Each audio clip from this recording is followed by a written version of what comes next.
Salut les gens, nous voilà cette semaine à La Rochelle dans le bâtiment qui s'appelle l'Hexagone et qui contient les locaux de chez Happinov et Happylab, dirigés par Benjamin Poirot qu'on va rencontrer tout de suite, et puis toute l'équipe, enfin tous ceux qui sont là parce qu'il y en a pas mal qui bossent à l'extérieur, et puis on va voir ce qu'ils font, et puis tout ça, c'est très très intéressant, un peu de formation de génétique et tout ça.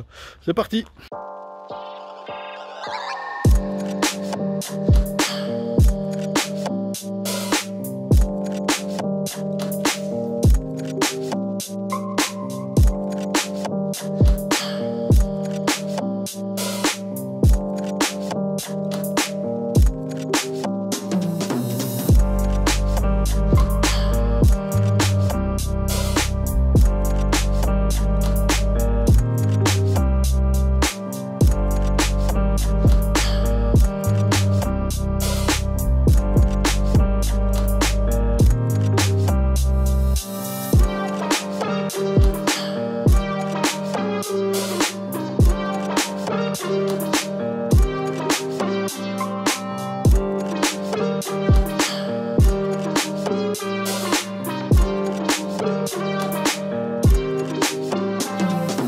Merci de nous recevoir, Benjamin, chez Happinov. Alors vas-y, présente-nous un petit peu ce que propose Happinov. Le matin, moi et mes collaborateurs, quand on se lève, on a deux idées en tête, en tout cas c'est pour ça qu'on bosse ensemble. C'est participer à la sauvegarde des abeilles. Alors Apis mellifera, l'abeille à miel, clairement. Si on peut, on élargit au reste des abeilles, mais c'est pas notre métier, même si on a intégré les entomologistes dans l'équipe pour une vision un peu plus globale. Et pas rester uniquement avec Apis mellifera. Et la deuxième, et finalement c'est la principale, c'est surtout d'aider les apiculteurs. Parce que oui, on bosse pour les abeilles, enfin elles étaient là avant nous, elles seront là probablement après nous, elles n'avaient pas besoin qu'on s'occupe d'elles. Donc on aide surtout les apiculteurs. Et donc si finalement je devais résumer, on est davantage sur la partie domestication d'Apis mellifera. Notre job, c'est d'aider les apiculteurs à bien vivre de leur métier, à prendre du plaisir dans leur métier. Et donc on travaille pour qu'ils aient des abeilles qui soient adaptées à tout ça, donc qui produisent du miel et qui soient douces si possible et qui soient résistantes aux maladies et tous les éléments qui vont autour. Ok, donc c'est surtout d'un point de vue professionnel ou on peut dire que ça touche aussi à l'apiculture de loisirs? On touche un peu à l'apiculture de loisirs via des formations d'initiation, de perfectionnement, mais ça reste vraiment limité. Notre métier c'est vraiment de s'adosser aux apiculteurs pros, souvent sous forme de groupes d'apiculteurs professionnels et qui veulent progresser ensemble dans leur domaine, et puis dans ces cas-là, on va essayer de leur apporter des éléments qui leur manquent pour pouvoir devenir encore meilleurs et vivre de leur métier au mieux. D'accord. L'élément sous-jacent, enfin si on fait une étude prospective, le top, ce qu'on aimerait, ce qui serait formidable, je pense que tous les apiculteurs en France, s'ils pouvaient, ils passeraient demain en bio, parce que c'est ce que réclame le consommateur. En tant qu'apiculteur, nos pauvres abeilles meurent des pesticides, si on pouvait ne pas en utiliser, ce serait encore mieux. Bien sûr. L'environnement ne dépend pas de nous, le reste, on peut peut-être essayer de faire quelque chose, et ce qu'on a derrière la tête, en aider les apiculteurs à participer à la sauvegarde, c'est est-ce que dans 5 ou 10 ans, on est capable de faire basculer une grande partie de la filière en bio, sous réserve que leur environnement autour soit possible, le permette en fait. Et donc ça veut dire avoir des abeilles des techniques, des méthodes professionnelles d'apiculture, de gestion des abeilles, et des abeilles pour le coup qui soient elles en partie résistantes par exemple au varroa, pour pouvoir basculer des traitements chimiques classiques à des traitements biologiques, avoir des abeilles qui supportent des charges de varroa pour pouvoir laisser du temps pour faire ces traitements. Et ouais, c'est vers là qu'on tente, c'est un petit peu notre objectif. Et on a 1% pour la planète, c'est-à-dire qu'on reverse 1% de notre chiffre d'affaires sur la partie biosurveillance pour des associations ou des ONG. Parce que on essaie de donner du sens à ce qu'on fait et que sinon ça nous paraît très peu intéressant. Très bien. Donc à l'avenir, on va être référent international en santé d'abeilles, parce que finalement, il y a des apiculteurs à passer en bio. Ça veut dire avoir des abeilles qui se débrouillent toutes seules sur la partie pathologie, parce que c'est le principal frein. Et référent international, parce que la France et le monde francophone est trop petit, et qu'il y a plein de choses à faire, et les expériences aussi d'extérieur sont très enrichissantes. Donc on a commencé vers cette année à avoir des formations en anglais pour d'autres pays, et puis pour avoir de l'échange culturel, pour brasser un petit peu toutes les idées. Très bien. On a 4 métiers qui sont répartis quasiment à part égale, donc on a une activité qui est assez variée en fait au sein de notre entreprise. Pour ça, qu'est-ce qu'on fait chez Happinov? Je peux répondre d'une phrase, c'est un peu dur. Si, aider les apiculteurs et les abeilles, mais concrètement, on les forme pour qu'ils aient un niveau d'expertise dans leur métier, qui soit vraiment une apiculture technique. C'est pour ça que oui, on fait de l'initiation, mais notre principal métier, ça reste quand même les apiculteurs professionnels. On essaie, nous, de produire les meilleures abeilles au monde. Alors, cette phrase ne veut rien dire. Hein. Oui, c'est fort. Parce que, c'est pas ça, mais chez moi, je peux faire des très bonnes abeilles qui ne seront pas forcément adaptées chez toi, parce que les conditions environnementales sont différentes, mais l'idée est là. Ça veut dire que si un apiculteur ou un groupe, plus souvent dans une région, veut une abeille parfaitement adaptée chez lui, alors notre job, c'est d'essayer, via de la formation, à ce qu'il puisse produire ces abeilles. On ne va pas vendre nos abeilles partout, il n'y a pas d'intérêt, on en vend très peu. Par contre, je peux vous aider à fournir un peu de matériel génétique au départ, qu'on va ensuite adapter à votre région. Par exemple, il faut qu'elle démarre très tôt parce que vous faites du colza, sans la stimuler. Il va falloir qu'elle finisse tard en saison parce qu'elle est millée tardive, avec un trou au milieu. Je suis en bio, j'ai besoin de contrôler vraiment le varroa par exemple. Donc tous ces éléments-là, il va falloir les intégrer dedans pour les adapter. Et c'est vrai qu'aujourd'hui, on a des abeilles et des groupes qui, en métropole, ont des abeilles qui fonctionnent franchement bien. Et ça va également jusque dans les départements d'outre-mer, aux Antilles, où on a beaucoup travaillé sur la problématique d'africanisation des abeilles très agressives, où on les a remplacées par des abeilles de métropole, pour le coup, parce que leur souche était trop diversifiée génétiquement. Parce qu'à l'origine, c'était de l'import aussi. Hein. Ah, c'est de l'import. De toute façon, il n'y avait pas d'abeilles sur le continent américain. On ne risquait pas de mélanger quoi que ce soit. Cette abeille-là était vraiment agressive et elle était parfaitement adaptée à son environnement, mais pas du tout à l'apiculture. Alors, on leur a ramené des abeilles adaptées à l'apiculture. Ça veut dire productrices de miel, surtout. Et plus douce. Plus douce également, ça va avec, on pourra en discuter. Et ça a permis, après quelques années de croisement, d'avoir une abeille qui est adaptée à leur environnement, qui part à la bonne date, qui s'arrête à la bonne date. Typiquement au départ, elle stockait beaucoup trop. Elle s'attendait à faire un hiver, elle était aux Antilles, donc au printemps, ou très tôt en saison, au mois de février, ils avaient des quantités de miel dans le corps trop importantes. Donc il a fallu, dans le pool génétique, on trouve des abeilles qui stockaient moins dans le corps, et du coup qui étaient adaptées à leur environnement. Ça, c'est notre job. D'accord. Le troisième point, c'est soigner les abeilles pour les garder en bonne santé. Donc c'est Gabriel Amessija qui est lui qui en charge cette partie. On a une thèse de doctorat en cours sur la sensibilité des varrois aux acaricides et cette dynamique d'apparition des résistances. Donc là, on travaille avec des vétérinaires essentiellement, ou des groupes des GDS, qui ont besoin de savoir avec quoi ils vont traiter, et donc ils nous envoient des varrois pour évaluer leur sensibilité, leur résistance aux acaricides. Et nous, au niveau national, voire international, on essaie de comprendre l'apparition de ces résistances pour les prévenir et garder une efficacité des médicaments la plus longue possible avant de basculer en bio et puis avoir besoin de médicaments. Ça, évidemment, c'est l'idéal. Donc c'est vrai qu'on est un peu bicéphale parce que d'un côté, on travaille avec des médicaments et en même temps, on travaille sur des abeilles qui n'en ont pas besoin. L'objectif final étant de pouvoir s'en dispenser. Mais aujourd'hui, c'est pas encore possible. Oui, c'est bien l'image de l'apiculture actuelle. Parfaitement. On cherche tous à s'en passer, je pense, mais difficile. Il faut faire gaffe, mais c'est possible. Mais ça demande beaucoup de technicité, en tout cas. Ça demande énormément de technicité, bien plus que ce qu'on pouvait imaginer au départ. Et c'est là-dessus où il faut qu'on apporte beaucoup d'éléments aux apiculteurs.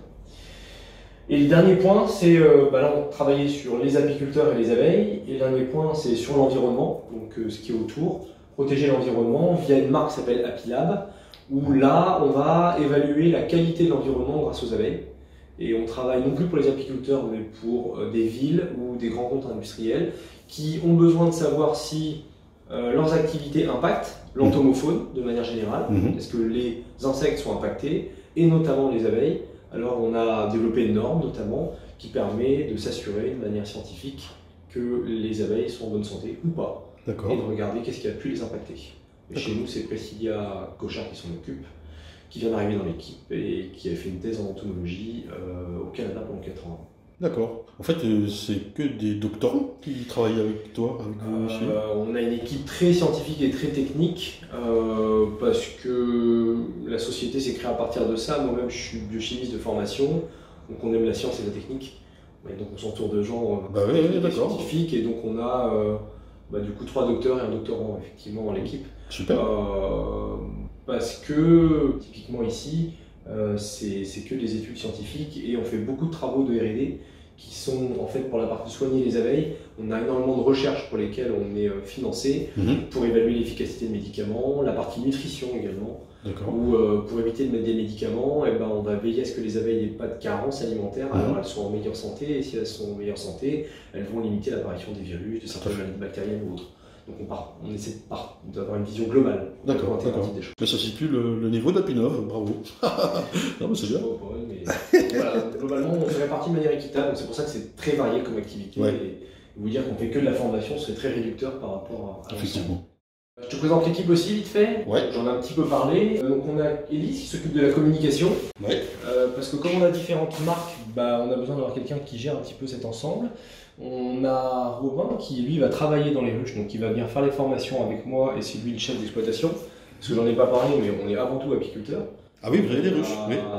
On a allez, 80, on a 150, on a une demi-exploitation, 150 colonies partagées entre ruches, ressins, enfin presque 300 en rajoutant les nucléis. Ah oui, d'accord. Donc en haute saison, on a quasiment 300 colonies incluant nucléi, essaims et ruches, dans lesquelles on va faire les évaluations de performance de la génétique qu'on produit, ou de la génétique venue de l'extérieur pour mesurer ce que ça vaut pour pouvoir l'inclure dans la nôtre ou pas, ou disperser. Gabriel qui fait sa thèse sur la résistance des acariens, des varrois aux acaricides, s'occupe de toute la partie santé de l'abeille.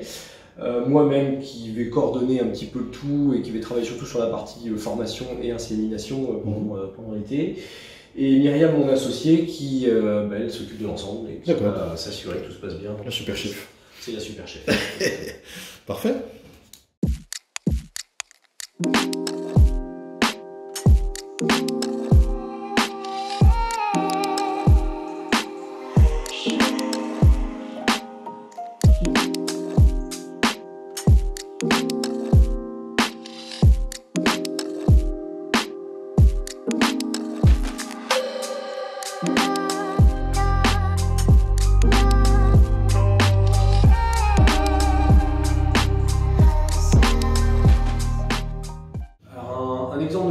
Peut-être de ce qu'on fait pour que ce soit encore plus concret au niveau de, je parle de formation mais il y a aussi du conseil et de l'accompagnement, c'est beaucoup plus global.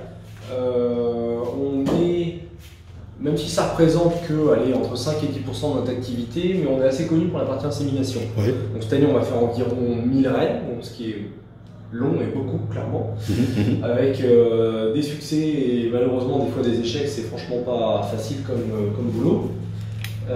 Et là, l'exemple que j'ai mis, c'est celui de l'abeille nigérienne. C'est le groupe historique avec lequel on a commencé à travailler sur cette partie-là. Donc, il y a le GIE en Pays de la Loire élevage. Donc, il n'y a pas d'ADA. Enfin, il va en avoir une bientôt dans les Pays de la Loire, la région. Et la région a souhaité, enfin, les apiculteurs du GIE ont souhaité mettre en place une section sélection. Ils voulaient, l'objectif, c'est avoir des reines inséminées, essentiellement, des reines de sélection, issus des Pays de la Loire et donc parfaitement adaptés à leur environnement. Typiquement, ils veulent qu'elle démarre tôt pour faire la mielée de printemps et ne pas avoir besoin de les nourrir, donc avoir un sens de l'épargne aussi plus développé. Leur génétique, elle venait essentiellement du Danemark, les Danois comme Brandsrup qui sont assez connus, Karsten Lalbol, et puis du Luxembourg avec la sélection de Paul Jungens naturellement, notamment sur la partie VSH. Le problème, c'est que ces gens-là ne vont pas forcément donner des reines toute leur vie et que leurs reines, elles sont adaptées à leur environnement, à eux. Donc ça veut dire un démarrage mi-avril et pas avant.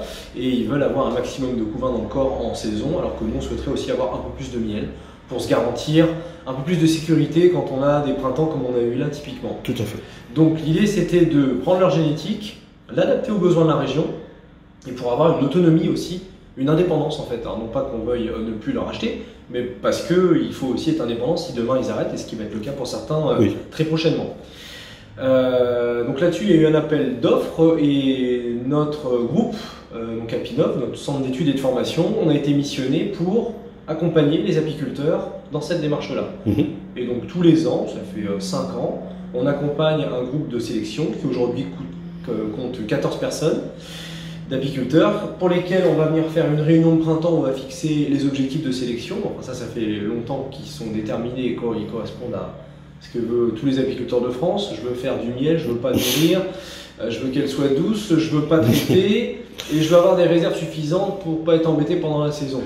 Donc globalement on est d'accord, ça c'est fixé et à partir de là... C'est pas si facile, hein. Ah bah, si seulement c'était simple, ça serait, c'est là où on a besoin de travailler en groupe pour pouvoir avoir... un gros pool génétique et trouver dedans ce qu'il nous faut. Et donc notre job, pour faire très simple, on fait une réunion au printemps, on se met d'accord sur l'organisation de la logistique. Ensuite, je vais passer sur l'exploitation, faire des inséminations. Donc pour ce groupe-là, cette année, on doit être autour de entre 4 et 500. Donc c'est vraiment un groupe qui est assez important, parce que pour trouver la perle rare, il faut avoir beaucoup de perles. Donc il faut en produire un maximum parce que en plus on a des déboires pendant les inséminations, donc moins ce qui va mourir pendant l'hiver, moins ce qui ne va pas passer les tests derrière, qui sera trop agressif, qui aura essaimé, qui n'aura pas stocké suffisamment de miel, qui n'aura pas produit du miel au-delà de la moyenne, il ne reste pas tant que ça, il reste entre 10 et 20% globalement au bout d'un an, des reines top, et au bout de 2 ans, des reines championnes, il en reste environ 5%. D'où le fait qu'on ait besoin d'avoir un gros stock au départ, pour avoir 4, 5, 10 reines à la fin qui soient vraiment exceptionnelles, qu'on va pouvoir recroiser entre elles, pour avoir de la diversité génétique également. Donc mon travail, c'est notre travail, c'est une réunion de printemps, les inséminations sur les exploitations directement, l'organisation de fécondation dirigée, et ensuite il y a toute la partie testage. Donc on va tester les reines inséminées en production, qu'on ira voir tout à l'heure, et on teste leur descendance également. Parce qu'à un moment on en a plein de bonnes, mais laquelle est la meilleure, je sais pas. Laquelle est la meilleure entre celle qui est chez moi et celle qui est chez toi, je peux pas le savoir. Elles n'étaient pas dans le même environnement, elles sont pas comparables. Par contre on peut comparer la descendance. Et donc on organise une distribution de cellules royales à un groupe d'évaluation, de testeurs. On les fait féconder au même endroit, donc une fécondation dirigée, donc avec les mêmes mâles, mais pas les mêmes reines, mais c'était les meilleurs de chaque éleveur.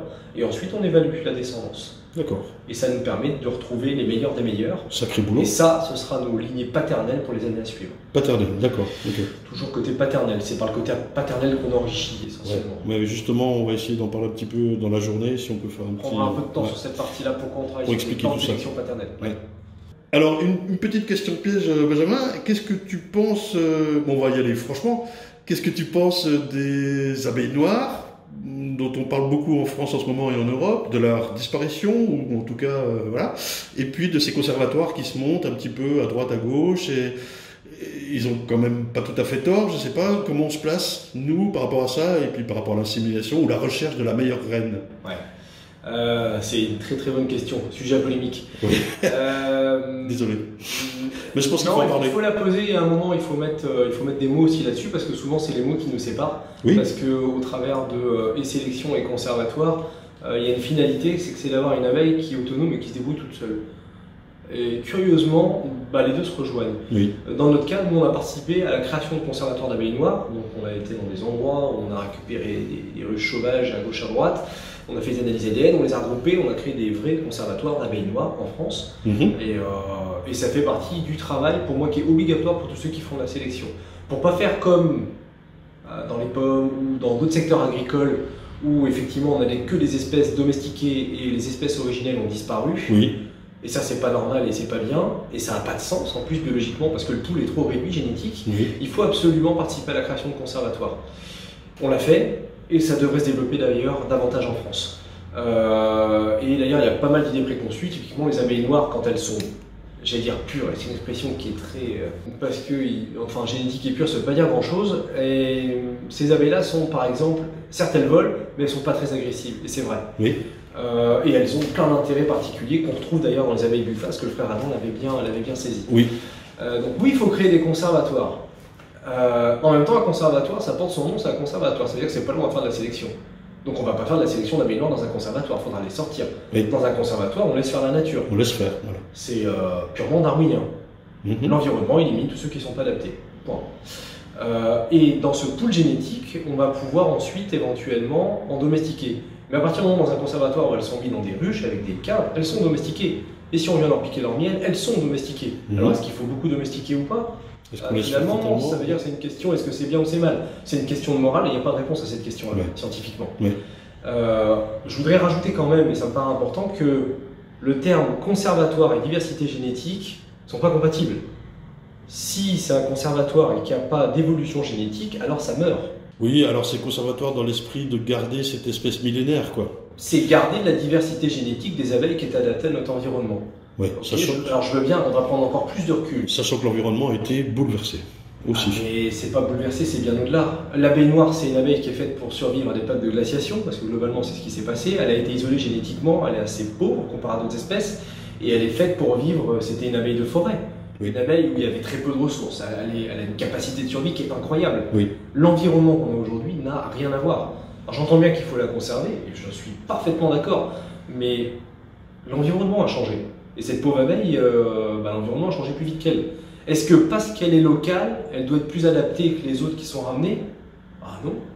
Il n'y a pas de livre où c'est écrit, il n'y a pas de table de loi ou je ne sais pas quoi, c'est pas vrai. Au contraire, c'est peut-être une chance sur un pool génétique pauvre de lui apporter des gènes qui lui auraient manqué pour pouvoir survivre et s'adapter dans un environnement qui est complètement changeant, qui va devenir méditerranéen et beaucoup plus chaud. Cette abeille-là, il va falloir qu'elle fasse son travail sur l'espace de 50 ans ou un siècle, qui, à l'échelle des temps géologiques, est ridicule, c'est un claquement de doigts. Oui. L'abeille a cette capacité génétique, cette grande diversité pour trouver en fait une voie d'adaptation. C'est pour ça qu'on a des abeilles depuis des millions d'années. Oui, d'autres espèces s'éteignent au fur et à mesure, elle a su survivre, précisément parce qu'elle est adaptable. Sous-entendu, elle arriverait quand même à s'adapter sur ces 50 ans. Une partie de la population, on trouverait probablement une voie pour s'adapter, je ne suis pas inquiet, surtout pour les abeilles. Oui. Mais l'environnement a changé, et dire parce qu'elle est légitime, parce qu'elle est originaire de notre pays, c'est pas vrai. Il y a d'autres abeilles qui viennent d'ailleurs. La Apis mellifera ligustica, l'abeille d'Italie, est l'abeille la plus représentée au monde. Oui. Et pourtant, c'est pas le climat méditerranéen, italien, partout dans le monde. Oui. Mais cette abeille avait une diversité génétique et lui a permis de s'adapter dans ces différents endroits. Dans des climats un peu plus froids, effectivement, elle marche moins bien. Et dans ces cas-là, on a une abeille plus d'Europe du Nord, typiquement de la Carnica. Mais il y a des pertes de pollinisateurs. Les abeilles sont en train de mourir. On ne va pas se battre pour savoir quelle est la meilleure sous-espèce. On s'en fout. Enfin, oui, on a besoin de tout. Ça n'a pas de sens. Par contre, pour conclure et revenir, là où on rejoint vraiment les conservatoires, ceux qui disent cette abeille elle est là, on ne s'en occupe pas et elle survit toute seule. C'est vrai. Et curieusement, c'est ce que recherchent les apiculteurs professionnels. Oui, moi ça se rejoint. Ce que je veux, c'est mettre des hausses. Je mets des hausses et je les récupère. C'est tout ce que j'ai besoin. Je ne veux pas m'occuper de mes abeilles. Plus je m'occupe de mes abeilles, c'est parfaitement la définition du frère Adam. Oui. Je suis feignant. Si je veux être productif, alors il me faut des abeilles qui soient autonomes, le plus possible. Si tu passes ton temps à t'en occuper, tu perds du temps et c'est pas de l'apiculture. Et là, pour le coup, ils ont raison. Avoir des abeilles dont on s'occupe en permanence, c'est une dérive de la domestication. Passer son temps à nourrir, c'est pas une solution. Passer son temps à traiter, c'est pas une solution non plus. Donc finalement, on se rejoint avec les conservatoires. Et ce qui peut paraître un peu curieux, c'est que nos ruchers de testage de nos reines inséminées, on les conduit quasiment comme des conservatoires. Ça veut dire qu'on n'apporte aucun soin aux abeilles, on leur fait aucun cadeau. Pas de nourrissement au printemps, pas de seins préventifs pour éviter qu'elles essaiment, un traitement le plus tard possible pour vérifier leur résistance au varroa. En gros, à part mettre des hausses et les retirer, c'est tout ce que je fais, et que la meilleure survive. Et ce qu'on regarde à la fin de la saison, c'est quelle est la ruche qui m'a fait un maximum de miel. Je suis apiculteur, à un moment je suis désolé mais je le récupère, sans que je lui apporte aucun soin, et ça va même jusqu'à, oui tu me fais du miel, par contre tu vas me faire du miel dans le corps, tu vas me garder du miel en bas, toujours un petit peu, et puis tu vas bien stocker en fin de saison comme une grande pour pas que j'ai besoin de te nourrir.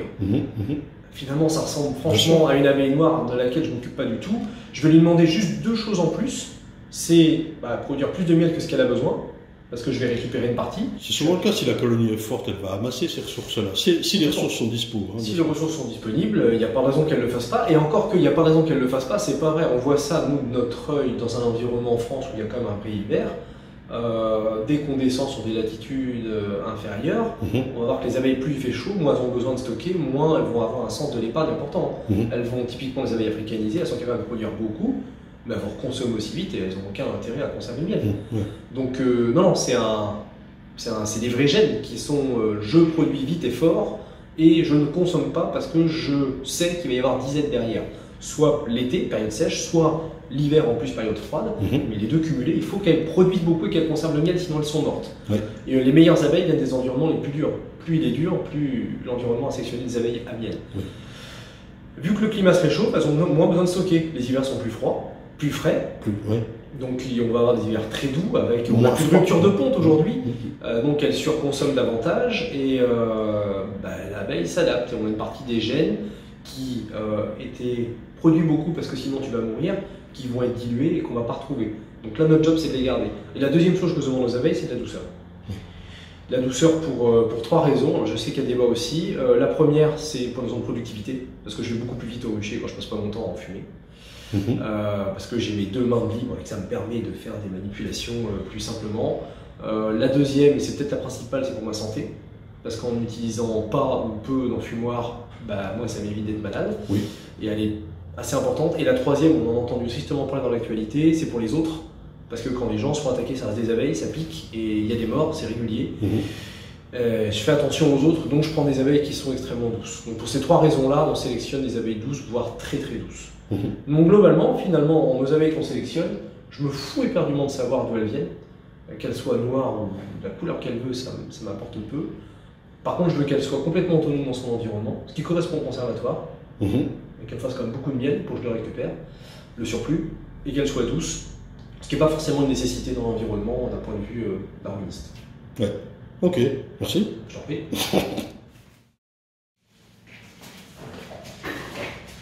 Reste dessus. Là, on a notre autonopice. Ouais. Donc avec tous les collaborateurs. Bonjour, bonjour. Que tu connais, Myriam, mon associé. Bonjour. Bonjour. Et on a pas mal de collaborateurs qui sont partis en déplacement là, sur une mission pour aller récupérer des abeilles dans le cadre de prélèvements scientifiques pour la partie biosurveillance. Donc Gabriel et Priscilla, et Romain il est déjà parti au rucher. D'accord. On a une petite salle pour faire nos petites réunions. Sympa, avec les nuques juste à côté là. Et avec effectivement nos nucléi qui sont derrière. Vous allez avoir Pour un la paquet. production de graines inséminées essentiellement ou de D'accord. fécondation dirigée. Et la dernière partie c'est notre laboratoire. Waouh. Dans le Super. laboratoire, on a une partie dédiée pour le varroa spécifique, où là on va faire avec des boîtes de pétri, donc c'est Gabriel qui fait ça, on a une thèse en cours. On va évaluer, je sais pas s'il y en a avec des varrois dedans, mais... C'est les fameuses souches VSH. Non, pas du tout. Non. Là, on travaille sur la résistance des varrois aux acaricides. Ça veut dire quels médicaments je peux utiliser sur mes varrois sans risque de baisse d'efficacité. D'accord. On essaie de comprendre les dynamiques d'apparition de résistance de tous les acaricides qu'il y a en France et de voir comment les populations se déplacent pour essayer d'améliorer en fait la prescription pour les vétérinaires, pour que eux ils soient sûrs de leur prescription quand ils te vendent un médicament, alors on est sûr qu'il fonctionne. L'idée c'est d'avoir un test prédictif. D'accord. Vous m'envoyez les varrois, on fait des tests en fait en boîte de pétri avant, on vérifie leur sensibilité à l'acaricide. S'il est sensible, on vous le dit, alors dans ces cas-là ils peuvent traiter, il n'y a pas de souci. D'accord. Donc là il y a une thèse en cours là-dessus. Et l'autre partie, on est sur la partie plus insémination, qui est le gros de notre travail. C'est là qu'on fait les formations également à l'insémination. Hein. Il y a en soi maximum, ça doit être 6 personnes, il me semble.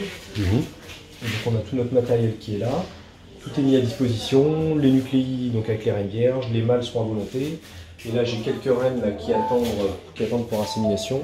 Donc celles-ci sont en boîte polonaise. C'est un collègue qui m'a envoyé ça, on va inséminer ça mercredi je crois. D'accord.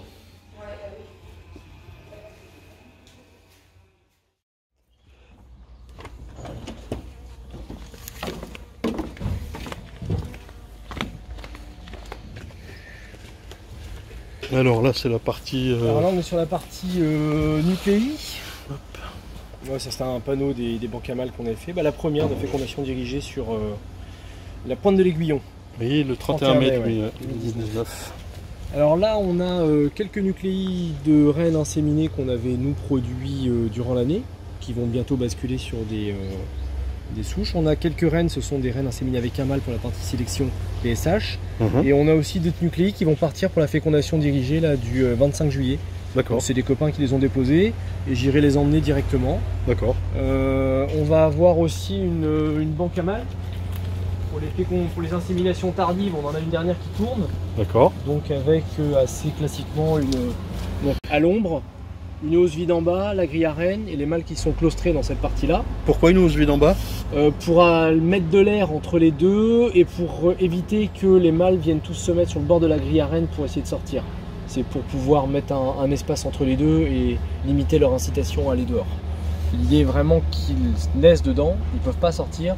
Et on les prélèvera quand ils auront 3 semaines après leur naissance. D'accord. Et il faudra qu'ils soient au maximum vivants. Et pour qu'ils soient vivants, il ne faut pas qu'ils aient eu envie de sortir. Donc il faut limiter l'instinct. Ah ouais, c'est fou ça. Dehors. Donc la gestion des banques à mâles, c'est probablement la partie la plus technique sur les formations sélection. Je découvre, j'avoue. C'est faire des reines fécondées, des reines vierges, ça se fait. Hein. Oui. Faire des nucléi pour les reines inséminées, ça se fait aussi. Faire les mâles, c'est la partie la plus technique parce que le succès de l'insémination et la vitesse à laquelle on le fait dépend de la maturité des mâles. Et cette maturité dépend de la qualité et de la pompe des mâles dans les fins et des soins que vont prendre les nourrices des mâles pendant cette période des 3 semaines après leur naissance. Ok, et pour ça, faut pas qu'ils aient pu sortir. Il faut pas qu'ils aient envie parce que sinon ils vont tous ils vont se tuer en se mettant la tête dans la grille à reine. Ils vont vouloir passer absolument dans le trou pour s'accoupler dehors. Oui, d'accord. Il y a plein de reines vierges donc ça sent la reine partout. Ils sont fin fous. Ouais. Et pour pas qu'ils se tuent dans la grille à reine, on est obligé de faire attention à ça. Et cette grille à reine aussi va limiter l'entrée des mâles extérieurs Parce qu'on va voir qu'on va avoir énormément de mâles, la tête dans ce sens-là, des mâles qui voulaient venir dans la banque, parce que dans la banque on a une reine vierge.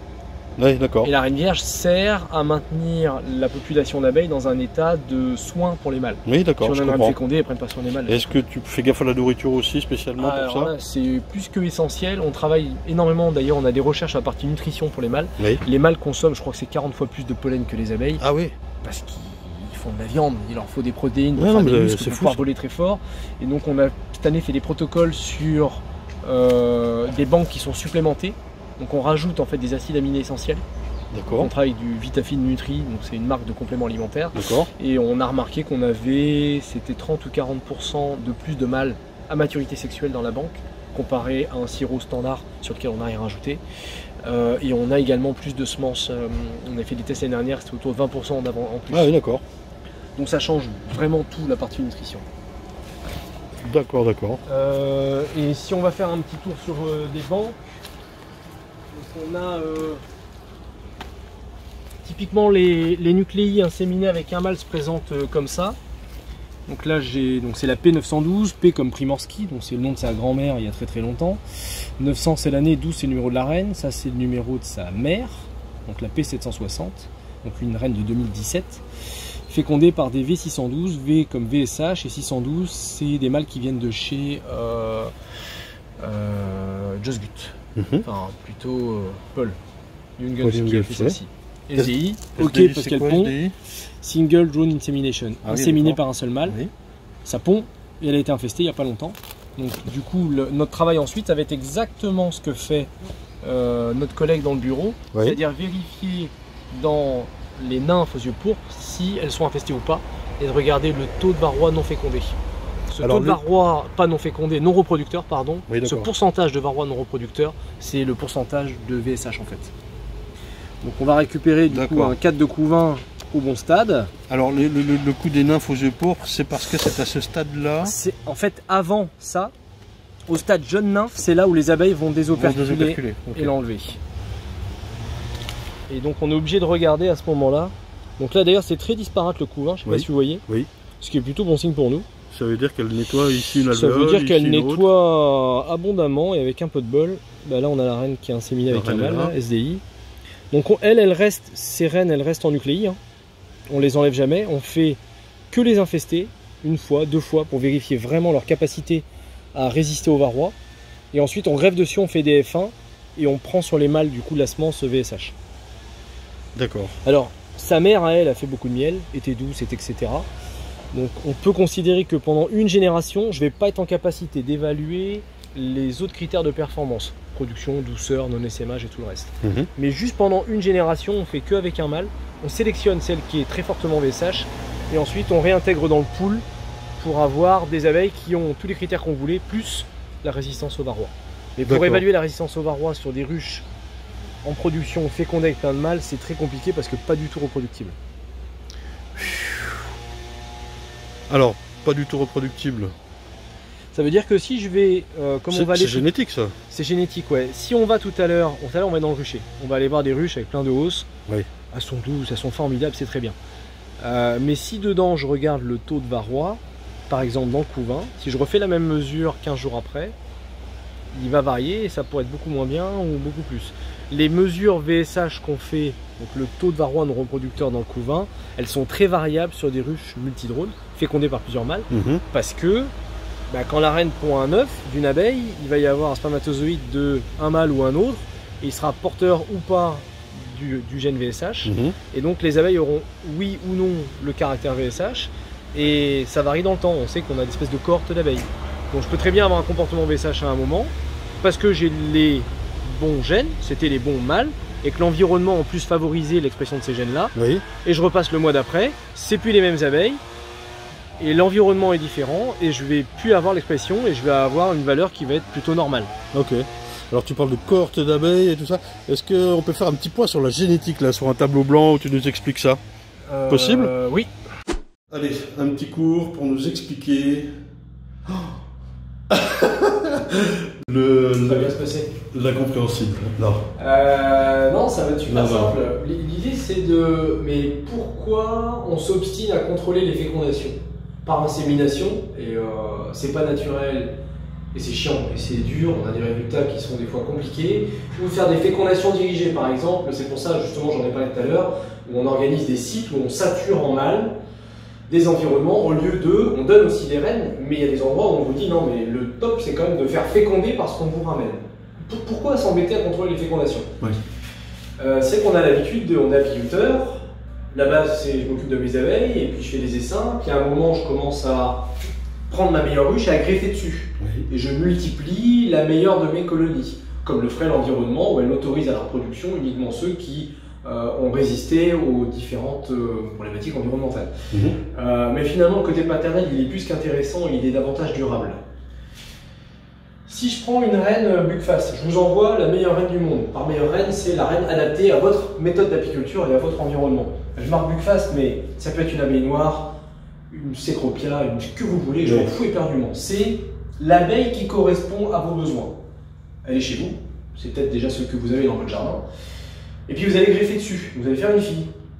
Et cette fille-là va se faire féconder par des mâles, des mâles du tout, non, c'est les mâles autochtones, les mâles qui se promènent dans le coin. Cette fille, elle va avoir que la moitié des gènes de sa mère. Oui. Donc si c'était les gènes les mieux du monde, déjà il ne reste plus que la moitié. Puis cette reine-là, cette F1, elle va s'aimer. Il vous en reste un quart.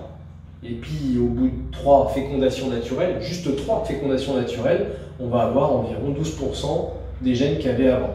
C'est pour ça que quand un apiculteur, un pro, quelqu'un qui est un éleveur de rennes, il greffe sur une reine inséminée championne et qui vous envoie une fille, déjà il vous envoie que la moitié, et lui il ne sait pas quelle moitié il a donné. Oui. Si c'est une F1 en fécondation naturelle. C'est pour ça que l'environnement où on est important. Et quand cette reine elle est saine, il vous reste ça. Et après vous venez voir l'éleveur en disant ouais ta reine elle est toute pourrie, franchement ça vaut pas. Enfin il vous reste 25% de ce qu'il a donné au départ. Donc on ne peut pas évaluer ça. Ce que vous évaluez, c'est les mâles que vous avez chez vous. Les mâles ont une importance mais capitale, quoi. Sur le long terme, évidemment. Ce qui est vrai aussi, on va pas l'aborder là, c'est que sur la première génération, on a une surexpression des gènes de la mère. Oui. C'est pour ça que quand on greffe, on retrouve beaucoup de la mère dans la descendance. Mais dès la génération d'après, par la méiose, c'est rebrassé, et globalement, il va vous rester 25%. Ça veut dire que, même si vous avez la reine la plus formidable, et que vous greffez dessus, si vous ne contrôlez pas les fécondations, vous passez votre temps à tourner en boucle. Vous ne pouvez pas vous améliorer si vous ne contrôlez pas les fécondations. Et c'est pour ça que les apiculteurs qui font de l'élevage, à un moment, pour avoir quelque chose de plus durable, basculent sur du contrôle de fécondation. Sans forcément faire d'insémination, mais au moins sur mon site de fécondation, je vais saturer avec des mâles, les miens, que je connais, et qui vont me permettre, cette fois-ci, d'améliorer de manière durable, plutôt que de tourner en rond et pas avoir d'amélioration. Si, ce que je propose, enfin c'est pas moi, j'ai rien inventé du tout, on est bien d'accord, vous prenez la ruche la plus pourrie du monde, une ruche, on s'en fout, par contre vous contrôlez les fécondations. À la première génération, vous avez 50% de bons gènes, puis 75%, et enfin près de 90%. Finalement, si je contrôle mes fécondations, côté paternel, j'obtiens en quelques générations quelque chose de rapidement adapté à mes besoins, si évidemment le parent ici, alors il s'appelle Buckfast, mais une ruche qui est adaptée à vos besoins. Fécondation, on a des mâles noirs, si vous voulez noirs, si vous voulez, je m'en fous. Mais par contre, le côté paternel, il est indispensable. Ça veut dire que les fécondations dirigées, je pense qu'en France, c'est que le début. Quand on a compris ça, et je pense qu'il n'y a rien de technique là-dedans, ouais, ça vaut vraiment le coup de participer à des fécondations dirigées quand des gens vous disent j'ai des mâles qui sont producteurs de miel, d'où si ça vous intéresse, et résistants, typiquement le VSH. On parle beaucoup du VSH ou du SMR, donc deux comportements de résistance au varroa. Ces comportements-là, il faut qu'il y ait tous les gènes du côté de la mère et du père. Si j'ai une mère VSH seule, je ne pourrais pas obtenir quelque chose de durable. Je suis obligé de contrôler les fécondations et de le faire de manière répétée, pour que durablement, à la fin, je puisse avoir un maximum de gènes qui correspondent à cela. Ce seront la même méthode, parce que à ceux qui ont des oppositions en se disant « oui, mais c'est pas naturel, il faut laisser faire la nature », alors oui, si on laisse faire la nature, qu'est-ce qui se passe? Elle élimine toutes les ruches qui ne sont pas adaptées, et notamment celles qui mourraient du varroa trop vite. Seules resteraient dans la nature les ruches résistantes au varroa. Celles-là, les bonnes. Et ça veut dire qu'elles seraient capables de faire des mâles, et dans le temps, on n'aurait que des ruches résistantes. On ne fait que faire ce que ferait la nature. Le problème qu'on a avec le varroa, c'est que apiculteur professionnel, moi je vais pas laisser crever 80% de mon cheptel, Clairement. juste pour récupérer mes 20% de résistants, qui de toute façon vont se mélanger avec des gens qui traitent à côté. Donc oui, dans l'absolu, si on était là et on s'arrête tous de traiter et on va attendre un certain temps, alors la nature va faire son travail, effectivement on aura des ruches qui vont être résistantes aux varroa. Mais certaines, par résistance, elles vont être tolérantes. Oui. Elles vont peut-être faire beaucoup moins de miel et on va perdre toutes les autres qualités, ce sera plus des abeilles à miel. Oui. Et pendant ce temps-là, on continue de consommer 40 000 tonnes. Il faut bien essayer d'en produire un peu. Hein. Pour ne pas laisser la porte ouverte à tout. On a des abeilles domestiquées, on ne peut pas ne pas continuer à produire du miel. Enfin, on est apiculteur, c'est notre métier, quoi. Donc si on ne peut pas laisser faire la nature, alors on va remplacer la nature. Et il ne faut pas y voir quelque chose de démoniaque, où il n'y a pas d'OGM, où il y a je ne sais pas quoi. On autorise à la reproduction uniquement des ruches qui sont adaptées à leur environnement, comme l'aurait fait le reste de la nature. Le seul truc, c'est que celles qui n'auraient pas pu, qui doivent être traitées, je les traite. Par contre, derrière, je leur dis, je ne vais pas greffer dessus. Et je ne ferai pas de mal non plus. Parce qu'elles seraient mortes dans la nature. Donc elles m'ont fait du miel, mais je fais survivre la colonie. Parce qu'on ne va pas les laisser mourir. Et par contre, je vais remplacer la reine et je vais en mettre une fille peut-être de la ruche d'à côté qui, elle, avait fait du miel, mais n'a pas eu besoin de traitement. Tout à fait. Et finalement, on fait les choses de manière très naturelle. Si je m'occupe pas de toi et que tu te débrouilles, alors tu aurais survécu comme dans un conservatoire. Alors, je vais t'autoriser à la reproduction, alors que celle qui j'ai dû traiter et que j'ai dû nourrir, celle-là, je vais sauver les abeilles, par contre, je vais changer la reine. Oui, très intéressant. Merci encore. C'est vraiment une journée fantastique. Cool comme petit nuque, hein. J'adore les nucléis, moi. Alors moi, je t'avoue, je peux pas gérer ça chez moi, j'ai pas trop le temps, et puis surtout, tout d'un coup, ça va miel et fort, elles me remplissent tout et je sais plus quoi faire. Alors quand ça miel dans les nucléis, le seul moyen, c'est de les mettre en pillage. Ah ouais? Ouais, pour la gestion des nucléis, alors nous en pillage, c'est-à-dire parce que quand ça miel à l'acacia, elles vont pas piller quoi. Non, mais alors pour la gestion des nucléis, on le fait sur des petits volumes et des nuques spéciales insémination, mais pour de la production de reines fécondées, c'est vraiment un métier et une expertise. Et là, on renvoie les gens vers la NERCA. Ils ont des gens qui sont très performants. Sophie Duguet, typiquement, ou d'autres, c'est leur job. Et on va demander du conseil quand on est sur du gros volume. Et en mielé, c'est la misère. Et dans ces cas-là, on sort les cadres de miel et on les met à piller directement et on les nourrit pas. Elles reprennent le miel qu'il y a dedans pour leur laisser de la place avec des gaufres pour qu'elles puissent rebâtir. Sinon, elles vont gauger le miel de nucléi. C'est pour ça que j'ai jamais le temps de faire ça. Ça, c'est une vraie science, le nucléi. Ah ouais, je suis d'accord avec ça. On a des différences sur les réussites aux inséminations qui sont assez importantes liées à la gestion du nucléi, à la manière dont on peut s'en occuper. D'accord, Je vois qu'il y a un petit piège à frelons, là, t'es embêté avec ça? Ici, oui, on a du frelon. Alors quel est le piège là? C'est du collant? Ça, c'est des pièges collants. Donc on a essayé, on a ramené des éléments là pour éviter que les oiseaux se mettent dessus. Et on travaille avec des pièges qui sont assez innovants. Donc c'est des pièges collants et avec des pâtes protéinées. Ça mate à 3 frelons, 2 frelons, 3 frelons, 1, 2, 3, 4, 5, 6, 7, 8. On a 8 frelons, on a pas mal de guêpes et quelques abeilles malheureuses qui sont venues là. Mais et quelques mouches. Là, c'est juste le début, c'est pour piéger les premiers. Mais dès qu'on a une quinzaine de frelons, de toute façon, les abeilles le sentent, donc elles viennent pas. On a une saturation en frelons. Donc, je suis pas trop inquiet, mais l'idée, c'est de piéger les tout premiers. L'année dernière, tu en as eu énormément? On en a eu beaucoup. Par contre, on est en train de changer notre manière de voir les choses. Alors, évidemment, les frelons, ça rend les apiculteurs complètement fous parce qu'on les voit. Mais en même temps, on est en train d'intégrer dans nos plans de sélection la résistance aux frelons. Wow. Parce que de toute façon ils sont là, ils vont pas partir et qu'il va bien falloir faire avec. On a commencé à échanger avec l'INRA de Bordeaux qui ont un travail de recherche dessus et ils se sont dit ok, quels sont les comportements de résistance aux frelons des abeilles. Ils ont commencé, donc là il y a un travail de recherche, un projet européen il me semble qui va durer 3 ans et il y a 3 comportements. Il y a celui qui avait été décrit avant qui est les abeilles vont venir se mettre autour du frelon, faire une boule, le chauffer, le tuer. Ça c'est très bien, c'est très joli, elles vont le tuer, mais ça leur demande énormément d'énergie et c'est pas durable et répétable. Enfin, celui qui est le plus, c'est l'éclaireur, le premier qui arrive, non? Oui, mais il y en aura d'autres de toute façon. Vous avez vu que la prédation est très importante, donc ça veut dire que c'est bien, ça marche, mais est-ce que c'est durable? Finalement pas tant que ça. C'est un comportement qui est intéressant, mais il sera pas ce qu'on va pouvoir définir comme le comportement qu'on va sélectionner. Le deuxième, on le voit beaucoup, c'est les abeilles, ou même on l'a sur les nucléis, qui vont se mettre en boule à l'entrée et elles vont défendre en fait l'entrée de la colonie. Mais dans ces cas-là, le frelon, lui, va savoir qu'il y a des abeilles et il va se mettre en vol stationnaire dans un sens ou dans l'autre. Et quand les abeilles reviennent, il va essayer de les récupérer. Il les chope. Et il y a un troisième comportement qui est une absence de comportement. C'est-à-dire que les abeilles elles sont pas à l'entrée de la ruche. Elles rentrent, elles sortent directement. Et puis surtout, le frelon ne voit pas les abeilles à l'entrée. Et donc finalement, il va passer son temps à aller voir les abeilles qui sont agglutinées devant.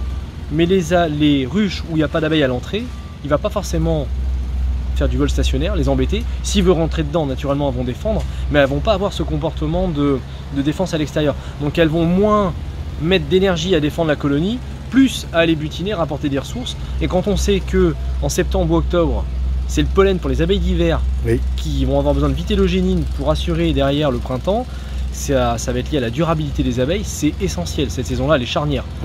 Et donc les ruches qui survivent sont celles qui apportent le moins d'intention aux frelons. Et donc sur nos ruchers de rennes inséminés, comme on pourra aller voir, il y a beaucoup de frelons, enfin il y en a comme partout ailleurs. On n'apporte pas d'éléments particuliers, on essaye de piéger quand même pour limiter la prédation. Mais par contre, finalement il y aura des frelons et c'est dans l'évaluation, notamment au printemps, où on regardera la qualité des abeilles qui vont sortir. Et le test en frelon sera passé aussi, effectivement. Ouais, d'accord. Intéressant. Alors là, retour au labo. Eh bien là, je suis en train de désoperculer les cellules d'un cadre de couvain pour en sortir les varrois en fait. Je fais du prélèvement de varrois pour tester c'est pour faire des tests de sensibilité à différents acaricides. D'accord, on a vu ce matin là. Ça marche. Donc il y a la nitrase et le tofu valinate. Oui, le tofu valinate en piston. Voilà, donc là je vais sortir les nymphes. Et regarder dans les petites cellules s'il y a du varroa et je vais essayer d'en récolter le maximum. Alors le cadre dont est issu, la ruche dont est issu ce cadre, elle a quelque chose de spécial, elle est déjà sélectionnée pour ça En fait on a mis des langes en dessous préalablement pour voir s'il y avait des varrois en fait. Et oui, normalement elle est infestée. Et, elle est infestée, ouais, d'accord. Normalement oui, elle est infestée. Après ça c'était ça a été volontaire ou non? Ça s'est fait naturellement l'infestation? Je ne sais pas du tout. Il y a une partie des ruches qui ne sont pas traitées en fait. D'accord. Pour pouvoir produire du varroa, c'est un peu bizarre. Non, oui, il faut bien tester quoi. Et qui nous permet nous de récupérer ces varrois et faire des évaluations en fait de la sensibilité résistance. Et ces varrois on les récupère également pour pouvoir infester des ruches où là on en rajoute dans des ruches, notamment des nucléi, qui sont censés être résistants aux varrois. D'accord. Donc en fait, on traite sur deux choses, pas sensibilité résistante. Il y a soit les varrois sont résistants aux acaricides, et on travaille sur la résistance des abeilles aux varrois. Oui, bien sûr. C'est deux choses. Et à chaque fois, j'ai besoin de varrois, donc c'est pour ça qu'on est parti élevage. Ok. Et on voit d'ailleurs un joli comportement ici qui pourrait être suspecté de VSH, parce que c'est désoperculé, c'est ici, et on est sur des larves des nymphes aux yeux pourpres. Donc typiquement, c'est le début on appelle ça du couvain tubulaire. Les abeilles les ont laissés ouverts et normalement ça gêne la reproduction du varroa et si elles vont au bout, elles nettoient en fait Elle la vire, la nymphe. Elle vire la nymphe et c'est ça le comportement. Alors là par contre tu fais bien la distinction avec ça qui est du tubulaire quoi. Celui-ci est un peu tubulaire et celui-ci a été désoperculé donc ça vraiment c'est ce qu'on attend. Et un couvain qui est clairsemé comme ça, les ruches VSH, fortement VSH, ressemblent à ça. C'est-à-dire qu'avant on définissait comme un couvain plutôt clairsemé, pas très joli. C'est pour nous le signe que justement les abeilles ont fait leur travail de désoperculation et de retrait des nymphes. D'ailleurs, celle-ci, on peut la voir, elle a un varroa sur le dos là. Ouais. Ici là. Ouais.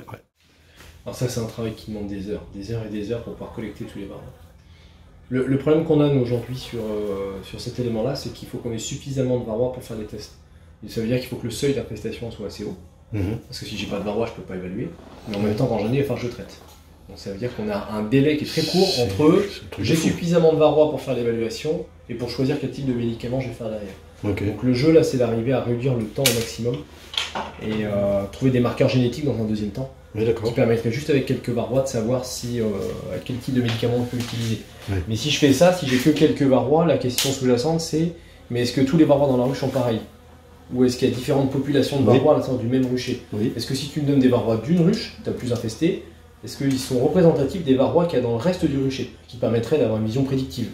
On n'a pas la réponse. Donc c'est le boulot qu'on fait cette année, et on va publier là-dessus, pour savoir s'il y a une homogénéité des varrois à l'intérieur du rucher. Et donc la question qui est cachée encore derrière, c'est comment se dispersent les varrois à l'intérieur du rucher? Donc, ce qu'on appelle le drift, là, quand les varrois ils vont passer d'une ruche à l'autre, et on s'aperçoit qu'il est beaucoup plus important que ce qu'on pensait. Oui. Il y a beaucoup d'articles scientifiques là-dessus en ce moment. Et à notre avis, il y a une certaine homogénéité à l'intérieur du rucher, où les ruches les plus pouilleuses, celles qui ont plus de varrois, vont se faire piller par les autres. C'est ce qui ressemble a priori le plus à ce qu'on observe sur le cheptel. Et donc on va avoir une dispersion des varrois à l'intérieur du rucher, et génétiquement du coup ils vont être amenés à se reproduire ensemble. On ne sait pas quelle est la répartition ou l'harmonie de la population de varrois dans la ruche, est-ce qu'il y a une grosse différence ou pas, dans le rucher, et quelle est la population après à échelle encore plus large. Alors on voit nous sur les résistances aux acaricides qu'on a clairement en effet région. On a des régions, on a des foyers, des endroits où on voit qu'on a une résistance qui est quand même importante, la différence acaricides, et que c'est pas valable partout. Donc on a quand même un effet environnement, et qui est lié aussi probablement à l'usage ou autre.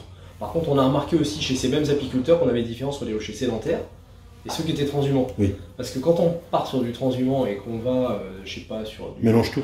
Une lavande ou ce que vous voulez, et naturellement qu'il va y avoir de la dérive, et on va mélanger les varrois avec les copains qui sont autour, et si eux avaient une résistance à quelque chose, alors on va ramener une partie de ces gènes-là avec nos abeilles, et si ensuite il y a sélection, une pression environnementale, typiquement j'utilise un acaricide, cette résistance va rapidement se développer.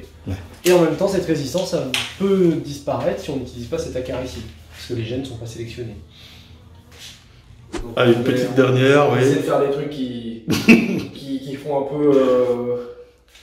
peu sympa, quoi. J'aime bien les formules. Alors, mais du coup, elle est hyper intéressante. Ça a l'air. Ça, c'est le progrès génétique. En gros, si vous faites 20 kg de moyenne et que vous voulez passer à 40, c'est le progrès. Donc, en production de miel. Donc, ça veut dire c'est votre capacité à produire davantage. Et pour l'apiculture, pour les abeilles, il y a vraiment tout à gagner aujourd'hui. Mais pour progresser génétiquement, ça dépend de plusieurs choses. Le premier, c'est qu'il faut être sévère. La sévérité, c'est si je produis 100 reines inséminées, alors je vais sélectionner que les 3-4% les meilleurs, les championnes des championnes. Bon, si j'en produis 10, je suis pas du tout sûr d'en avoir une dedans. Pour être sévère, il va falloir tristement que j'en produise énormément. C'est pour ça que la plupart des groupes, aujourd'hui, on ne peut pas venir et acheter 3 reines inséminées et dire ouais, j'ai pas la bonne qu'il faut dedans. Statistiquement, des très bonnes, il y en a 5%, peut-être 10%. Quand vous achetez 2 reines, franchement, on ne sait pas ce qu'on a, quoi. On est obligé d'en avoir beaucoup. C'est pour ça qu'on travaille rarement avec un seul apiculteur, mais avec des groupes. On travaille plusieurs, groupés, pour diluer en fait le risque, pour que chacun prenne 10-20 reines, par exemple. Mais au total, on aura bien une centaine de reines. Et alors, je vais être tellement sévère que je serai capable d'avoir la meilleure. Mais pour ça, il faut du volume. Donc c'est pour ça, tristement, qu'on est obligé de faire 1000 reines par an sur les différents groupes qu'on réalise. Fécondation, dirigée, insémination, comme vous voulez, mais il faut du volume de toute façon pour avoir le choix, pour avoir des cartes, pour avoir un jeu suffisant. Le deuxième, c'est la précision. Donc il me faut des reines, et ensuite il faut le choix précis, parce que dire que c'est la meilleure, il faut en être certain. Parce qu'on a très souvent des effets de l'environnement, ou un effet de bord, on est au bout du rucher, donc on va faire beaucoup plus de miel. Alors elle a fait beaucoup plus de miel parce qu'elle avait les bons gènes, ou parce que c'était son année et la bonne place. Alors dans ces cas-là, on a une surreprésentation de la production de miel et qui ne correspond pas à sa valeur génétique vraie. Et pour ça, j'ai besoin d'être précis, et pour être précis, j'ai besoin d'avoir des mesures qui se font et sur la mère et sur la descendance. Alors c'est là où on touche dans le dur. Parce que si j'avais 100 reines, et que je prends les 10 meilleures, il m'en reste 10, ok ? Ces 10-là, il faut que je fasse au moins 30 filles. Pour voir la diversité génétique de la descendance, voir si ça transmet bien. 10 fois 30, ça fait 300. Ça veut dire qu'au-delà de mes 100 reines de départ, j'ai 300 filles à tester. Comment je fais sur mon exploitation? C'est pas possible. Plus un an à attendre. Plus un an à attendre. C'est pas possible tout seul, en tout cas. Du coup, il faut un groupe. Et c'est là où on sollicite les apiculteurs en disant aide-moi, je t'envoie des filles, dis-moi ce que ça vaut. Comme ça, je vais pouvoir comparer et je vais pouvoir améliorer ma précision. Et donc, je vais pouvoir avoir un progrès génétique qui sera beaucoup plus durable et beaucoup plus stable. Le gain de caractère, alors ça peut être la production de miel, la production de gènes royal, on travaille aussi avec le GPGR, la production de pollen pour ceux qui feraient ça, ça peut être la douceur, ça peut être ce que vous voulez. Et puis ensuite, il y a le temps entre deux générations. Évidemment, si par exemple je fais des chevaux de course, qu'on fait une saillie, je verrai ce que vaut la descendance dans 5 ans. C'est long, hein. Là, c'est des abeilles, on voit la descendance l'année d'après. Mais du coup, effectivement, quand j'évalue ma mère et que l'année d'après j'évalue ma fille, il faut encore que la mère soit vivante parce qu'elle aura déjà 2 ou 3 ans. Et donc c'est pour ça qu'on a besoin de faire un gros jeu au départ, parce que beaucoup vont mourir des rennes inséminées. Ce temps entre deux générations, on est en train de travailler avec les Antilles, avec la Martinique et le Guadeloupe, pour ne pas les citer, pour améliorer ça, notamment sur la partie VSH. Parce qu'ils n'ont pas d'hiver? Parce qu'ils n'ont pas d'hiver, enfin ils ont des basses saisons, il y a moins de fleurs, mais ça ne leur empêche pas de faire de l'élevage. Et donc ça nous permet, nous, nos rennes qu'on a testées pendant tout l'été, voire certaines qui ont déjà 2 ans, donc je suis certain que la mère est bonne, la descendance est bonne. Si je dois attendre la 3e année, elle risque de mourir, alors je peux l'envoyer chez mes collègues entiers, qui eux vont la multiplier. Ils auront le temps de refaire des filles dessus, on aura le temps de prendre des mâles, parce que c'est par les mâles qu'on va passer. La meilleure de nos rennes, on la remet voie paternelle, parce qu'elle améliorera toutes les autres. Donc ça nous permet de gagner 1 année et de travailler plus vite pour améliorer le progrès génétique. Très intéressant. Donc finalement, c'est pas aussi compliqué. Non. Je sais pas, les gens vont trouver ça compliqué. Mettez un pouce bleu pour dire c'est compliqué. Non, c'est très intéressant.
Donc c'est Robin. Ouais, c'est ça. Robin.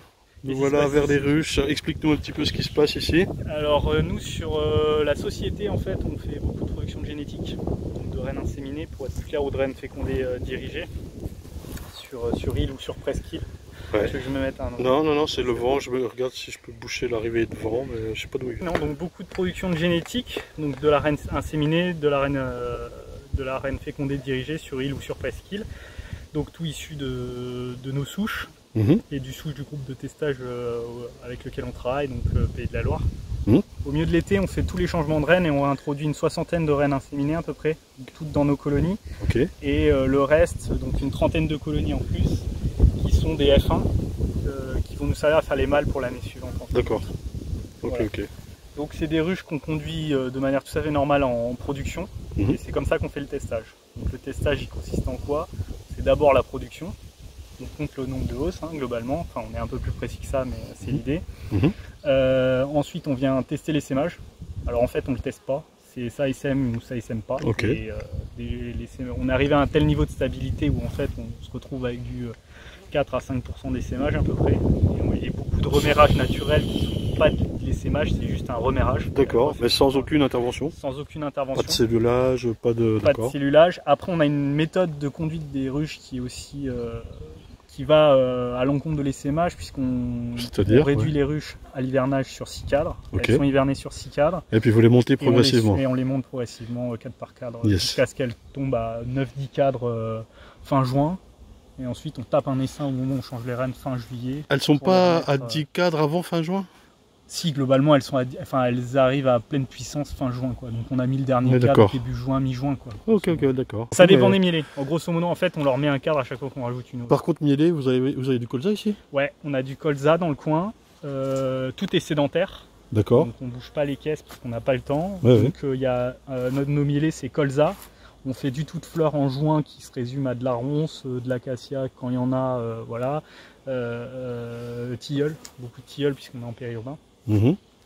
Et ensuite on fait une dernière mielée sur du tournesol quand on a des champs autour. D'accord. Ce qui est le cas actuellement, donc voilà. Ok, ok. Donc 3 mielés globalement. Avec, on disait, une centaine de ruches, hein, c'est ça? Ouais, on a une centaine de ruches sur l'exploitation qui sont toutes en testage finalement.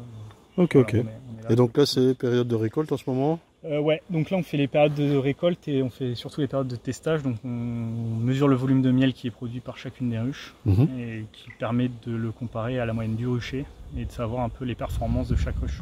Ok, toujours comparé à la moyenne du rucher, hein, très Voilà, important. très important puisqu'on ne peut pas les comparer avec toutes les autres ruches. C'est comparable avec d'autres ruchers.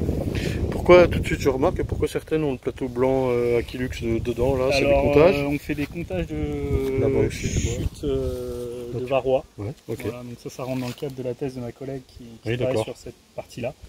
Donc on a tout le rucher en fait, on sert à toutes sortes de tests, notamment sur les médicaments vétérinaires, etc. Une fois qu'on a fini les périodes de testage en production, à l'essaimage, etc., on rentre dans notre protocole au niveau des traitements. Les résistances acarici et tout aussi, ça? ouais. Ouais. Traitement à la résistance aux acarici, traitement à l'efficacité des médicaments, Très bien. tout ça. On ouvre une caisse? Allez, c'est parti. Allez. Te fatigue pas beaucoup de hausse, va. Allez, je t'en montre une belle quand même. On teste aussi, donc j'en étais resté là tout à l'heure, on teste aussi beaucoup la douceur, puisque nous on aime bien travailler sans protection. Oui. Cadre plastique, des baticades. Faut pas que ça pique. Ouais, on est tout en cadre plastique, c'est pas ce que je préfère. Mais bon, ça s'est fait comme ça, puisqu'on est adossé à l'exploitation de Claude Poirot. Oui. Et en fait, il a eu un incendie dans son exploitation pour des années, je crois que c'était en 2009 ou 2010. D'accord. Il a dû, tout son stock de hausse À brûler. a brûlé. Et du coup, il s'est rééquipé assez rapidement et il est parti sur du cadre plastique. Baticades. Ils sont bien remplis, c'est beau. On a un peu, ouais, là il y a 2 hausses pleines. Là, on peut peut-être tirer un cadre. Hein. Voilà, donc elles ont tendance en bas souvent à remplir que le côté, tu sais. Ouais, comme si la reine allait pouvoir voilà, pondre en fait. exactement. Laisser la place pour la ponte et après Il y a une grille à reine. il y a donc, toujours grille à reine, hein. Ouais. Une conduite grille à reine, donc en fait au fur et à mesure elles remplissent. Voilà, 4 Ouais. points. Ouais. Mais ça fait souvent ça. Hein. Ouais. Celle-là elle est sur 9,4, c'est ce que je disais avec la partition qui reste D'accord. toujours dans les boîtes.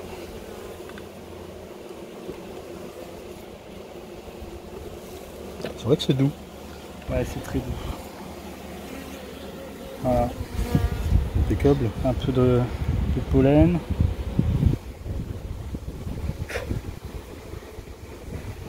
Gestion des cadres, vous avez un renouvellement en faisant des essaims? Comme on fait des essaims, on fait au minimum un essaim par an. On supprime 3 cadres et on remet en permanence de la cire neuve. Ouais. Il y a du pollen. Ouais, c'est beau, impeccable. Donc ça c'est une lignée anatolienne, enfin à l'origine. Ouais. Tiens, j'ai vu La reine, je elle est crois. là, ouais. Donc toutes nos reines, donc comme c'est des inséminées, elles sont marquées clippées. Oui, Pour un d'accord. suivi des lignées. Tout beau. Ouais, c'est pas mal. Hop.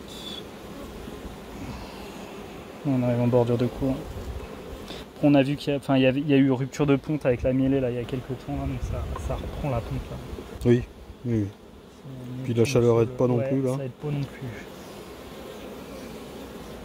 Donc là on est pour préciser le 21-22 juillet, je sais plus, 22 deuxième juillet, ouais. canicule qui arrive là, on est en plein dedans même. On est en plein dedans, là. Oh, c'est magnifique. Donc le testage se fait aussi sur la propreté, enfin comment dire, le côté Hygiénisme. hygiénisme, voilà, cherchez le mot. On fait un test hygiénique à l'azote liquide sur 24 heures. Ok, Donc là, on rentre dans la période de testage. Je me suis fait livrer ce matin 25 Azote. litres d'azote. ok, Et on va commencer dès qu'on a récolté, on passe un coup d'azote sur une partie. On fait pas tout le cheptel, on fait que celles qui répondent déjà à nos critères de sélection Bien en sûr. matière de production, de douceur, d'essaimage. Et après on vient tester en hygiénisme.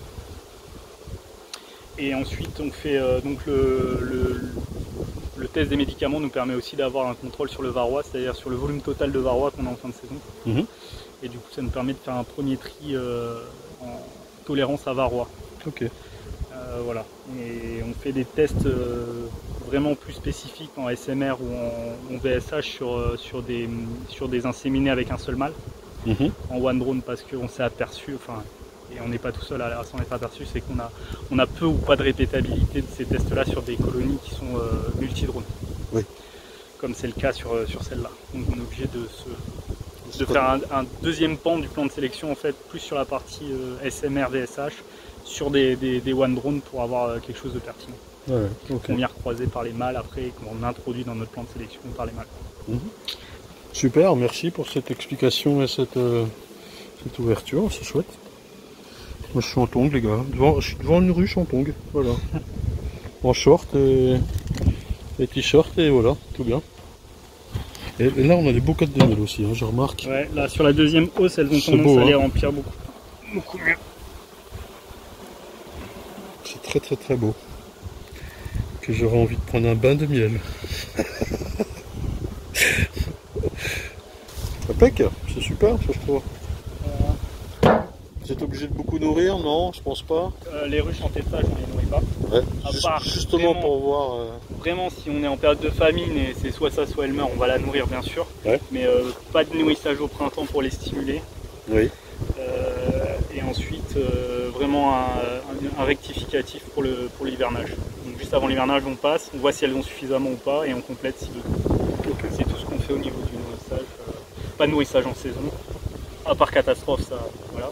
Mais même cette année où on a eu un gros trou là au mois de mai-juin, comme tout le monde là, on n'a pas nourri. Par contre, on n'a pas récolté le printemps. Si elles avaient besoin, elles retapaient dans le printemps. Ce qui a été le cas. Ah oui, elles ont fait clairement, ce qui a été le cas. Dans le rucher, on est vraiment sur une représentation d'une population normale, c'est-à-dire qu'on a un tiers de la population qui fait pas grand-chose, voire rien. Un tiers qui est dans la moyenne et un gros tiers qui est très performant, donc on a beaucoup mieux. C'est pour ça qu'on a des différences quand même assez notables. Assez notables. Et l'idée c'est ensuite d'avoir quelque chose de très homogène. Donc là on est sur une population d'inséminés. Et une fois qu'on a validé, on va aller chercher dans les élites, dans celles qui sont les plus performantes pour faire des filles. On va aller voir la stabilité dans ces filles pour avoir quelque chose de très homogène. Et normalement dans les ruchers de production, l'idée c'est d'avoir des choses tout pareilles, toutes très homogènes pour simplifier le travail de la vie. C'est vraiment l'idée. Et c'est vraiment ce qu'on retrouve dans les ruchers de production. C'est un rucher de production, mais c'est d'abord un rucher de testage. Donc c'est d'abord du test, hein, bien sûr. Là, on a des lignées anatoliennes. On a pas mal de lignées Primovski, donc des lignées P. Après, on a de la lignée... Alors, question, vous les trouvez où ces lignées? Comment vous faites? Alors, on les échange avec d'autres groupes. D'accord. Ou à l'intérieur du groupe, ou alors on les achète chez d'autres sélectionneurs. Partout en Europe, quoi, finalement. Partout en Europe, oui. On travaille beaucoup avec le Luxembourg. Oui. On travaille un peu avec le Danemark. Et on travaille aussi un peu avec l'Allemagne. Oui, d'accord. Ça vient d'un peu partout. Du moment que ça répond à nos critères de sélection, il y a pas de... on n'est pas fermé sur une race. Voilà. On travaille avec tout. Alors ouais, l'unicolore de la Réunion, ça je connais pas. Alors, c'est impossible. On va juste un coup d'œil. Voilà. C'est un peu plus vif. C'est vif, mais ça pique pas. C'est pas agressif. Ça vole plus, tu vois, ça répond plus à la fumée. Regarde les mâles comme ils sont noirs. Ouais, j'avoue. C'est noir ça. Après, c'est une rusticité très importante, celle qu'on a là. C'est celle que je te disais, elles sont sur c'est des rennes qui ont 4 ans, qui ont fait leur 4e année là. Ah oui. Et Apis mellifera, hein. Apis mellifera, mellifera unicolore. Ah, mellifera unicolore. C'est endémique de la Réunion. Je suis à l'ombre là, voilà. C'est endémique de la Réunion. Et, regardez le mâle ici là. C'est noir. Il a quand même 3 anneaux. C'est pas comme le mâle noir de Apis mellifera, quand même. C'est super beau. 4 ans la reine là? Non. Ouais. Elle fait du couvain comme ça? Ouais. On va essayer de la trouver. C'est pas impossible qu'elle ait remis dernièrement, mais je pense pas. C'est très chouette. Si elle a remis, c'est vraiment dernièrement. Après, ce serait pas surprenant.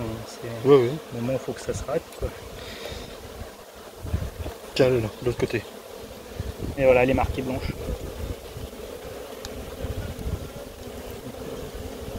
Ouais, 4 ans, 4e année. Très bien. Donc là, on voulait faire des tests. C'était avant que le varroa n'arrive sur l'île de la Réunion. On avait un apiculteur qui souhaitait faire des tests pour savoir s'il y avait des comportements du coup de tolérance à varroa dans le cheptel réunionnais. Petite piqûre. Ça pique un peu, c'est normal. Si on fume pas, ça aide pas. Du coup, il nous avait envoyé une vingtaine de F1, voilà, qu'on avait mis en testage. Alors bon, elles avaient d'autres problématiques, mais Genre. ça produit beaucoup moins de miel que ce que nous on pouvait faire, mais ce qui était normal, puisque bon, il n'y avait jamais eu. Ils travaillent en circuit fermé sur l'unicolore, donc il y a un progrès qui peut être important, quoi. Mais sur la rusticité, en tout cas, il y avait des choses à faire, quoi. Super, ça, je suis content d'avoir vu ça. Merci, tu t'es fait piquer un peu quand même. Non, j'ai pris 2. Franchement, j'en ai pris 2 dans les Ouais, ça va, t'as un dard qui traîne.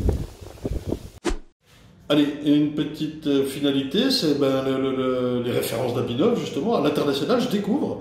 Alors, vous êtes allé bosser partout dans le monde ou quoi? Partout dans le monde, non, mais un peu partout. Ça fait partie, alors nous, dans notre équipe, on aime rencontrer les gens. Alors en France, mais aussi un petit peu ailleurs. Et on a eu la chance, on l'a peut-être provoqué, je ne sais pas, de travailler un peu partout. Donc avec différents types d'abeilles aussi. Ouais, c'est différents types d'abeilles. C'est pour ça qu'on a une vision aujourd'hui plutôt globale quand même. Enfin, plutôt globale. On essaie de sortir un petit peu de la vision qu'on a en France, pour voir les choses de manière un peu plus générale. Et on a beaucoup travaillé, donc là si je prends la Martinique, la Guadeloupe et la Guyane, on a des contrats depuis plusieurs années avec eux, où on accompagne des groupes d'apiculteurs professionnels dans le changement. Et là le changement chez eux il est radical, puisqu'ils ont des abeilles africanisées, qui de toute façon il n'y avait pas d'abeilles sur le continent, et on doit les amener à les changer. Parce que les remplacer, je pense que c'est le vrai terme. Oui, mais c'est un travail qui s'arrête jamais, je veux dire. C'est sur plusieurs années de toute façon pour réussir à les introduire correctement. Et ensuite, ils sont obligés, eux, d'avoir un plan de sélection indépendant, produire leur génétique, et ils doivent contrôler toutes les fécondations qu'ils ont pour avoir des bonnes abeilles. Enfin, les F1 sont en fécondation naturelle, mais dès que c'est en F2 ou F3, donc plusieurs fois une fécondation naturelle, rapidement ça dérive, elles redeviennent agressives. Ensuite, on travaille avec des ONG, par exemple, on a été en Tunisie pour faire de la formation, là, pour faire de l'accompagnement et de la création d'emplois. Donc là, il y avait un gros projet, il y avait 3 millions d'euros, je crois, pour l'accompagnement sur des gouvernorats pour redonner de l'indépendance aux jeunes diplômés, et on les a aidés à former des formateurs pour qu'ils puissent créer chacun leur exploitation et devenir indépendants et autonomes. On a également été sur la Réunion, faire le plan de sélection avec tristement l'arrivée de varroa où on a des collaborations. Et puis on a un autre exemple là où on a fait l'Uruguay, je crois 2 fois, où on travaille là sur la partie plutôt santé-environnement, parce qu'en Uruguay c'est assez connu, il y a beaucoup d'OGM, et ils traitent par avion, et en fait on a été appelé par une entreprise et un village où les gens étaient malades et ça allait pas très bien, et donc ils avaient accusé, ils pensaient que c'était une carrière qui retirait du minerai.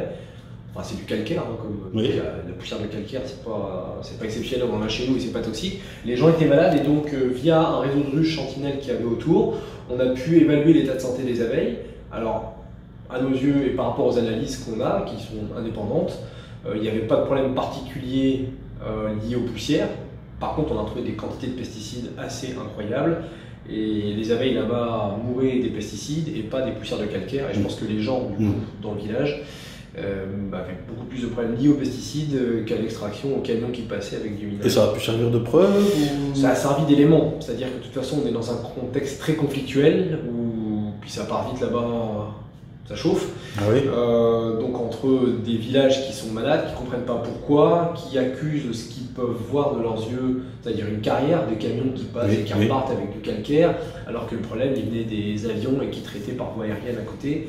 Et donc ça a permis peut-être d'aider au dialogue, de dire oui il y a du calcaire, mais non c'est pas très toxique, les poussières de calcaire, les abeilles n'en pâtissent pas. On a d'autres références que sur des carrières qu'on suit en France. Par contre, les autres pesticides qu'on a retrouvés dedans, ils ne sont pas du tout normaux. Et pour les abeilles, je ne peux pas faire le lien pour l'homme, mais pour les abeilles, en tout cas, elles meurent à cause de ça. Après, ils seront chacun leur opinion, mais ça aide à dialoguer. Globalement, sinon, on intervient un peu partout. Avec, alors c'est pas, il y a des congrès scientifiques qu'on a pu faire. C'est soit des congrès scientifiques, soit des missions où on a été pour faire des rencontres et puis aider à changer le quotidien des apiculteurs. leur apportant des techniques et des méthodes pour qu'ils deviennent plus productifs. Ok, super. D'ailleurs, on risque de se retrouver à Happy Mondia. Effectivement, ouais. On va ici à Montréal. Ouais. On s'en verra là-bas. Merci pour cette présentation. Oui.